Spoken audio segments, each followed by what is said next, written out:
ముందుగా ఒక ఆడియో విద్దాం. ఇది ఎవరిదో నేను చెప్పక్కర్లేదు. అంతేనా?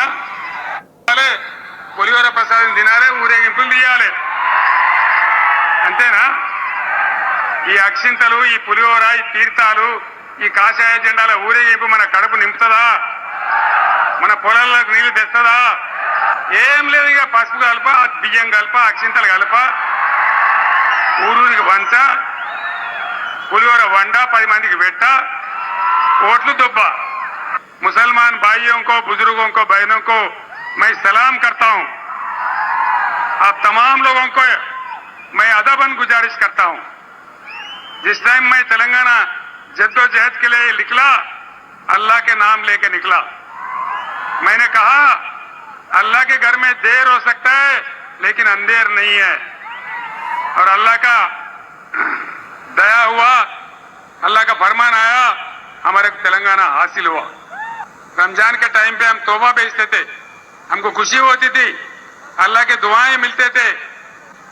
हम सेक्युलर पार्टी है और सेक्युलर पार्टी रहेंगे।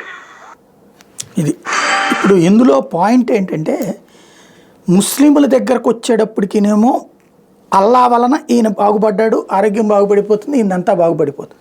కానీ అదే హిందువుల దగ్గరకు వచ్చేటప్పటికి నోటికొచ్చినటువంటి దూషణ, పులిహార అంటే అంత చులకనైపోయిందా, అక్షింతలంటే అంత చులకనైపోయిందా, హిందువుల సెంటిమెంట్ ఇంతకుముందు హిందువులు హిందుగాళ్ళు అని మాట్లాడినటువంటి అహంకారం ఇంకా వీడలేదు.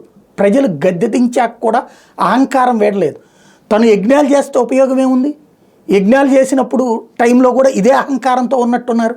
యజ్ఞయాగాలు చేయడం, నటించడం కాదు కావాల్సింది, మనసులో కావాలి. ఒక అక్షంతల్ని, ఒక ప్రసాదాన్ని ఇంతగా అవహేళన చేయడం ఒక ఎత్తు అయితే, అదే సందర్భంలో ముస్లింలకు సంబంధించి మాత్రం అంత గొప్పగా చెప్పుకొచ్చేటటువంటి వ్యక్తి ఇలాంటి వాళ్ళు నాయకులుగా ఉండటం వల్లనే హిందువులకి అవమానం జరుగుతోంది, హిందుత్వాకి అవమానం జరుగుతోంది. అదే సందర్భంలో మైనారిటీ బుజ్జగింపు అన్నటువంటిది విరక్తి పుడుతోంది ప్రజలకి.